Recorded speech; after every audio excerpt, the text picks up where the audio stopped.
प्रिय विद्यार्थियों, आज हम सगुण भक्ति यानी जिसमें ईश्वर के साकार रूप को पूजा अर्चना की जाती है, उस रूप की आराधना की जाती है।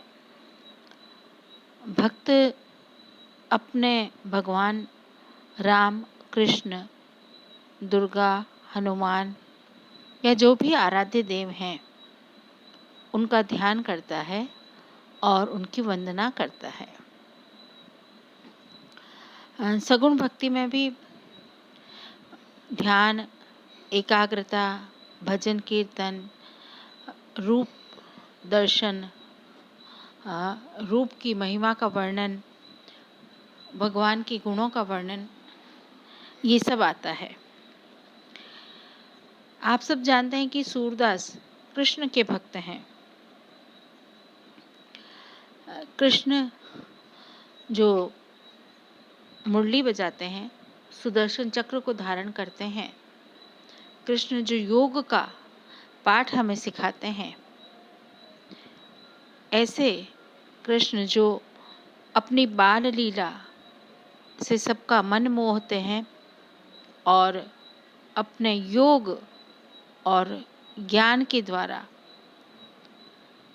गीता जैसी पुस्तक जो है उसको वो हमें प्रदान करते हैं। तो इस प्रकार भारतीय धार्मिक क्षेत्र में या धर्म के क्षेत्र में कृष्ण भक्ति की एक लंबी परंपरा है, जो बंगाल से होते हुए दक्षिण भारत तक चलती है और पूर्व से पश्चिम तक कृष्ण के विविध रूप का पूजा अर्चना की जाती है। तो आज हम कृष्ण भक्त सूरदास के द्वारा जो कहे गए पद हैं उनको पढ़ेंगे। ये पद मोहनलाल सुखाड़िया विश्वविद्यालय के पाठ्यक्रम में निहित हैं।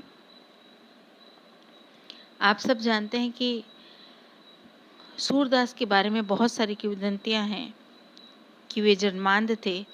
कुछ लोगों का कहना है कि वे बाद में कुएं में गिरने के कारण उनकी आंखों की ज्योति चली गई। ऐसा माना जाता है कि इनका जन्म 1478 ईस्वी व मृत्यु 1583 ईस्वी है। ऐसा कहा जाता है कि अकबर बादशाह भी उनकी यश गाथा को सुनकर उनसे मिलने आए थे। सूरदास जी वल्लभाचार्य के शिष्य थे और पुष्टि मार्ग के अनुयायी थे, या उस धारा को वो मानते थे।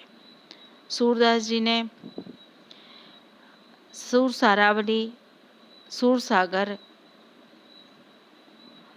और साहित्य लहरी किताबें इनकी हैं, लेकिन इनका प्रधान ग्रंथ जो है वो सूर सागर है। इसमें भागवत के सभी स्कंदों का वर्णन है, कृष्ण की बाल लीलाओं का, यौवन क्रीड़ाओं का वर्णन है। इस प्रकार से सूर ने एक और कृष्ण की बाल लीलाओं का वर्णन किया है और साथ ही गोपियों की जो भ्रमर गीत सार है उसके माध्यम से सगुण और निर्गुण भक्ति के बारे में चर्चा की है। तो वर्तमान जो हम पढ़ेंगे अभी पद, वो सूरदास जी के विनय का पद है। कृष्ण की भक्ति में सूरदास जी विनय पूर्वक कहते हैं कि मेरो मन अनत कहाँ सुख पावे, जैसे उड़ी जहाज को पंछी फिर जहाज पर आवे, कमल नैन को छाड़ी महातम और देव को धावे, परम गंग को छाड़ पियासो दुर्मति कूप खनावे, जिहि मधुकर अम्बुज रस चाख्यो क्यों करी लफल भावे, सूरदास प्रभु काम धेनु तजी छेरी कौन दुहावे।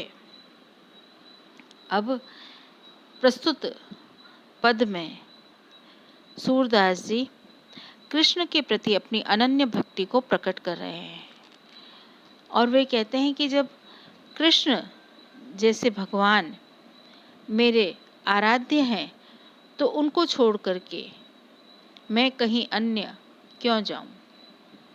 और इसके लिए वे बहुत से उदाहरण देकर के अपनी बात को पुष्ट करते हैं।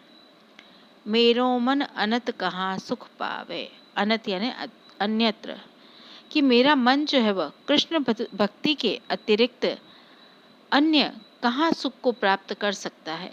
अर्थात मेरा मन कृष्ण के चरणों के अतिरिक्त कहीं भी सुख को प्राप्त नहीं करता है।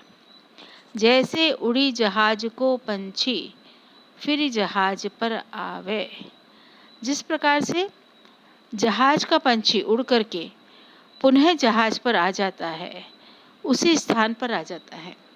ऐसा माना जाता है कि जहाज का पंछी घूम घाम कर लौट कर पुनः जहाज पर आता है। तो सूरदास कहते हैं कि ठीक मैं भी उस जहाज के पंछी की भांति ही हूँ, जो अन्यत्र इधर उधर उड़ने के बाद भी पुनः जहाज पर ही, कृष्ण रूपी जो जहाज हैं, मैं उनके निकट ही आ जाता हूँ। कमल नैन को छाड़ी महात्म और देव को ध्यावे। कृष्ण जो कमल के समान नैनों वाले हैं, उनके महात्म को, उनके महत्व को, उनके गुणों को जान करके उस कमल नयन वाले कृष्ण के महामात्य को छोड़ करके और देव को ध्यावे, और किसी अन्य के देवता की ओर मैं क्यों जाऊं। अर्थात मेरा आराध्य मेरे कृष्ण सर्वोपरि हैं, ये सर्वशक्तिमान हैं, तो ऐसी स्थिति में मैं उनको छेड़ करके किसी अन्य देव के पास क्यों जाऊं। अर्थात मैं मूर्ख नहीं हूं कि किसी अन्य देव की ओर जाऊं। परम गंग को छाड़ी पियासो दुर्मति कूप खनावे। परम गम, यदि किसी के पास निकट गंगा बह रही हो तो उसको छोड़ करके कोई दुर्मति ही होगा जो कुआं खोद करके अपनी प्यास बुझाएगा। अर्थात जब मेरे पास गंगा के समान गुणों वाले, विशेष गुणों वाले भगवान कृष्ण हैं, मेरे निकट हैं, तो उनकी भक्ति को छोड़ करके मैं कहीं अन्य परिश्रम क्यों करूं। कोई दुर्मति ही होगा जो गंगा के जल को छोड़कर अपनी प्यास मिटाने के बजाय कुआं खोद करके अपनी प्यास मिटाएगा। जिहि मधुकर अम्बुज रस चाख्यो क्यों करील फल भावे। जिस प्रकार से, जिहि यानी जिस प्रकार से, मधुकर यानी भ्रमर, अम्बुज यानी कमल, जिस प्रकार भ्रमर कमल के रस का पान कर लेता है, क्यों करील फल भावे, फिर वो कड़वे फल की ओर नहीं जाता, वो कड़वे फल को क्यों खाएगा। सूरदास प्रभु काम धेनु तजी छेरी कौन दुहावे। सूरदास कहते हैं कि उसी प्रकार कामधेनु के समान समस्त इच्छाओं को देने वाले प्रभु के निकट होने के बाद छेरी यानी बकरी कौन दुहाएगा। अर्थात कृष्ण को छोड़कर कोई अन्य छोटे मोटे देवों की ओर कोई क्यों जाएगा। तो यहाँ पर सूरदास जी ने कृष्ण के प्रति अपनी जो भक्ति है, एकाग्रता है, उसको यहाँ पर प्रकट किया है। दूसरा विशेष है कि कृष्ण के महामात्य का, कृष्ण के गुणों का, कृष्ण के औदात्य का यहाँ पर सूरदास जी ने सुंदर वर्णन किया है। तीसरा, कृष्ण के प्रति जो उनका भाव है उसको उन्होंने उदाहरण दे करके बताया है कि गंगा के समान और कमल के रस जो है श्रेष्ठतम है, उसके समान, कामधेनु के समान जो श्रेष्ठ गुण हैं वो सारे ही गुण कृष्ण में हैं, तो वह अन्यत्र क्यों जाए।